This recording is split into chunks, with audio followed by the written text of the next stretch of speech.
up everyone, and welcome back to yet another episode of our summer series. If you're new to my channel, my name is Brenda Marquez, and for this series I'm taking you through both the ups and the downs of my fitness journey as we try to get snatched / slim thick for the summer. For this episode, I want to take you through the eating portion of this journey. Your nutrition tends to account for about 70 to 80% of your results, and the exercise tends to be what helps push you through the finish line. Typically when anyone is trying to have like a slim thick / snatched body, it involves you either losing fat and gaining muscle, gaining some fat and gaining some muscle, or just gaining muscle and gaining a minimal amount of fat. But how do we know what to eat in order to help get us to our goals as quickly and as efficiently as possible? The truth is that when it comes to gaining muscle, it's something that's going to take time, consistency, and discipline. But with the right tools and the effort, we can get there. So I want to go ahead and take some time to break down the differences between eating at a deficit, a maintenance, and a surplus, and how your macronutrients can play such a huge role in your goals. With that said,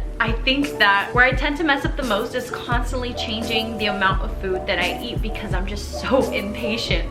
I go back and forth between eating at a deficit, eating at maintenance, should I eat at a surplus, especially because I'm trying to lose weight and gain muscle as fast as I can so I could just finally reach my goals. But the truth is that if I want long-term results, I have to be patient and I have to put in the time, I have to put in the consistency, and I have to put in the work. I'm sure that a lot of you guys have already heard the phrase calories in versus calories out, or just calories in, calories out. And that's pretty much because your body tends to burn calories throughout the day, whether it's being active or whether it's just at rest. Because our body is constantly burning calories, we get hungry and we consume calories to make up for the calories that have been burned throughout the day. Granted, that's not even including the roles of the hormones. That's basically just scratching the surface of nutrition. But for the sake of simplicity, we're gonna leave it at that. Keeping the calories in and calories out in mind, depending on your goals, you would either want to eat at a surplus, a maintenance, or a deficit. But where exactly do you fall in that? What should you be eating? And what do those each mean? For the most part, if you're trying to lose fat, you would most likely end up wanting to be at a deficit, which means that you're eating less calories than the calories that you burn throughout the day. This is pretty much what I mentioned on my last video, where I had listened to a podcast with Jeff Nippard, where he was talking about slow metabolism and refeeds. And he mentions that if you're trying to lose weight, really what it comes down to is you just have to eat less, regardless of the types of food that you eat. But we'll go into that a little bit deeper later.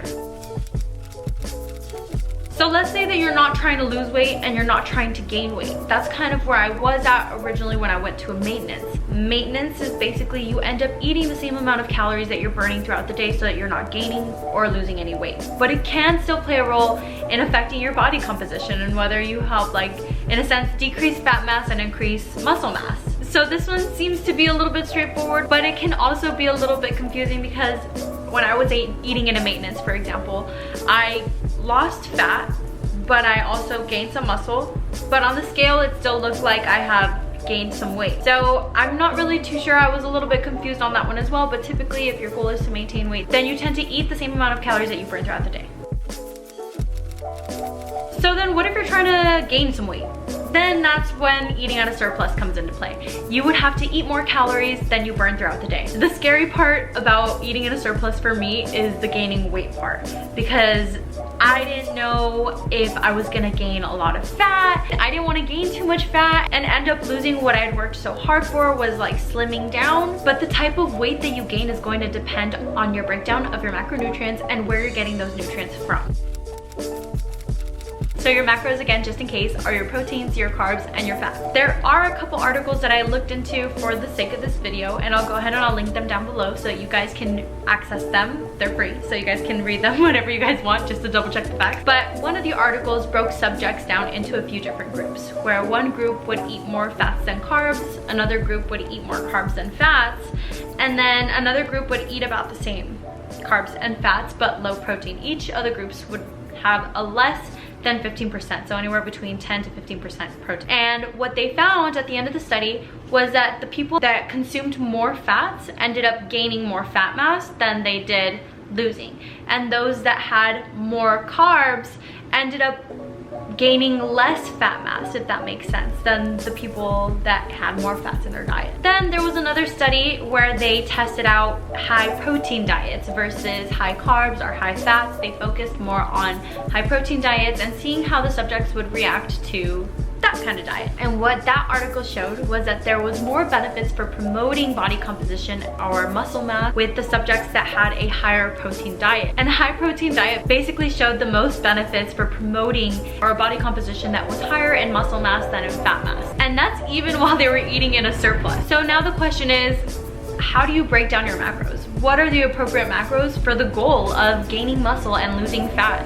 I've mentioned this before in maybe a couple or one of my other videos, where typically most people will see results with gaining more muscle and less fat especially if they're in a surplus, but this can account for whether you're in a surplus, maintenance, or if you're in a deficit. So the breakdown for calories would be getting 40% of your calories from proteins, 20 to 25% of your calories from fat, sometimes even going up to 30% as fat, and then the rest would come from your carbs. A lot of people will tend to say it fits your macros, which is true to a point, but you would most likely benefit both health-wise and physique-wise from getting at least 80% of your foods from whole foods, and then the rest of the 20% from whether it's junk foods, cookies, donuts, or whatever will help curb your cravings, because I know that I get cravings, and that's something that really helps me on a day-to-day is getting 80% of my foods from whole foods, and then that occasional little treat at the end of the day to help keep me sane, especially right now that I'm in a deficit. Now, if you guys aren't sure about how to calculate your calories, how many calories you guys should be eating,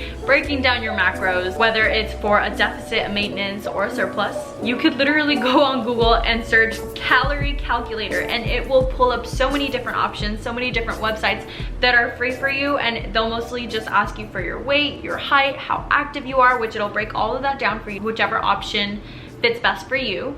And then from there, it will calculate all that data and pull out what your calories should be for the day for either a deficit, a maintenance, or a surplus, and it'll also break down your macros. You can also find out your calories or your macro breakdown through the apps, either MyPlate or MyFitnessPal. I have used MyPlate, I'm currently using MyFitnessPal, and there's several other apps that you guys can use that will also help you with tracking your calories on a day-to-day if that's something that you're interested in, and also that will help break down the calories that you guys need to eat, whether you're, again, deficit, surplus, or maintenance, and it'll break down your macros for you, or you can even adjust the percentages, because again, the 40% for protein, the 20 to 25 to 30% for fats, and then the rest from carbs, it honestly varies from person to person. It works for most people, but there's always the exceptions. So sometimes you'll see other breakdowns, and it's okay to mess around and kind of play with whatever's gonna work for your body, because we are each individually different. I really hope that you guys found this video helpful and that you guys are finding this series helpful to help you guys reach your goals as I work on reaching mine, especially right now that we're working together to try to get Snatched, because summer is literally already here. We've got 2 weeks down, people, and we've got 6 more to go. Time's gonna fly anyways,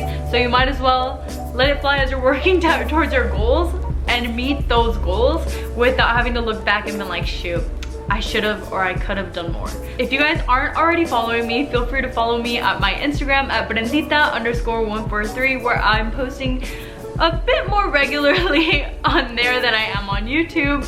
I post a little bit more on my day-to-day to keep you guys updated on my days. If you guys have any questions, please feel free to also comment down below. I would love to connect and answer whatever questions you guys have for me. Thank you guys so much for watching this video, and I will see you guys at my next YouTube video.